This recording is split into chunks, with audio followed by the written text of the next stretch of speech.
Yang terhormat Bapak-bapak, Ibu-ibu, salam Pancasila. Bapak-bapak, Ibu-ibu yang melihat video saya ini, tolong jangan lupa subscribe, like, dan di-share. Sifatnya gratis.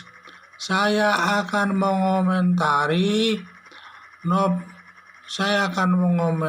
pada hari Jumat tanggal 24 Juni 2021 ini akan mengomentari mengenai Novel Baswedan dengan ICW dilaporkan ke Kejaksaan Agung terkait pemberian uang 96 miliar. Awal timbulnya masalah terkait penyelenggaraan tes wawasan kebangsaan yang diikuti 1.340 pegawai KPK dan tidak lulus 75 orang, termasuk Novel Baswedan.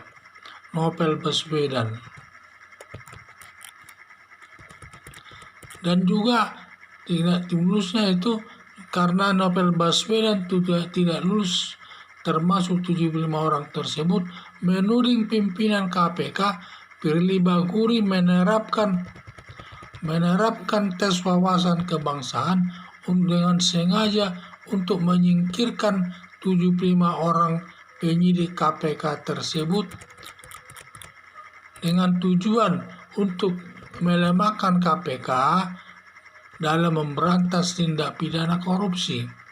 Atas perseteruan tersebut saling menuding kejelekan masing-masing, di mana dalam hal penudingan tersebut ada muncul masalah yang ditujukan kepada Novel Baswedan, di mana ada dana bantuan sebesar 96 miliar kepada ICW dan anggota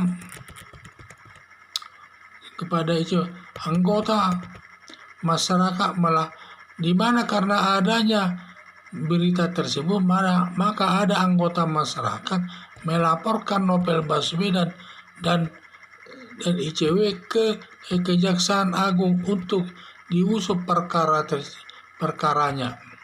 Bantuan lembaga asing menyerahkan uang bantuan yang diberikan tersebut kepada KPK di luar sepengetahuan Firly Bahuri, di mana selaku ketua KPK menyerahkan uang sebesar 96 miliar lewat rekening ICW.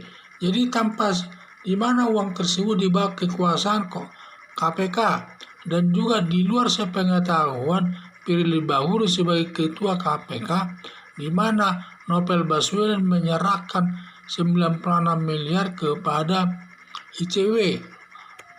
Jadi atas perbuatan tersebut termasuk perbuatan korupsi, di mana kepada ICW karena uang diberikan kepada ICW merupakan uang negara yang dikuasai KPK sebagai lembaga negara. Perbuatan pemberian uang tersebut merupakan perbuatan korupsi yang merugikan keuangan negara dalam bentuk kerjasama antara Novel Baswedan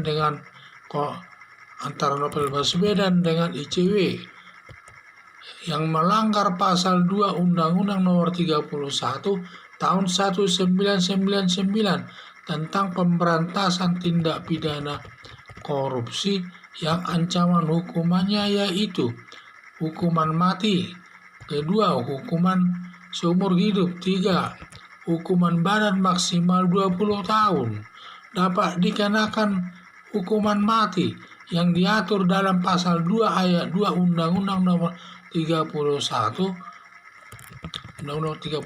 tentang pemberantasan tindak pidana korupsi dengan 4 syarat, yaitu 1. Negara dalam keadaan darurat yang dinyatakan dalam undang-undang.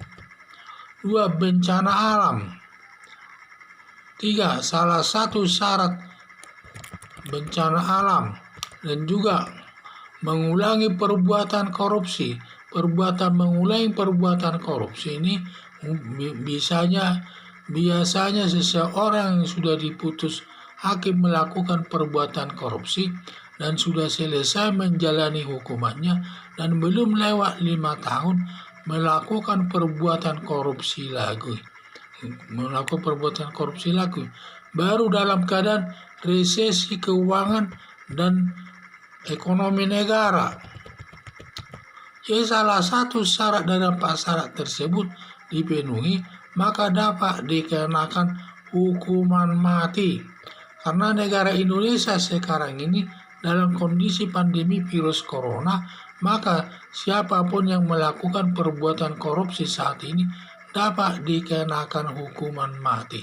Karena syarat, jadi salah satu syarat saja, di mana salah satu syarat saja dipenuhi dari 4 syarat tersebut, sudah dapat dikenakan hukuman mati. Di mana sekarang ini negara Indonesia dalam kondisi pandemi virus corona, maka dapat dikenakan hukuman mati bagi yang melakukan perbuatan korupsi saat ini. Sekian dan terima kasih.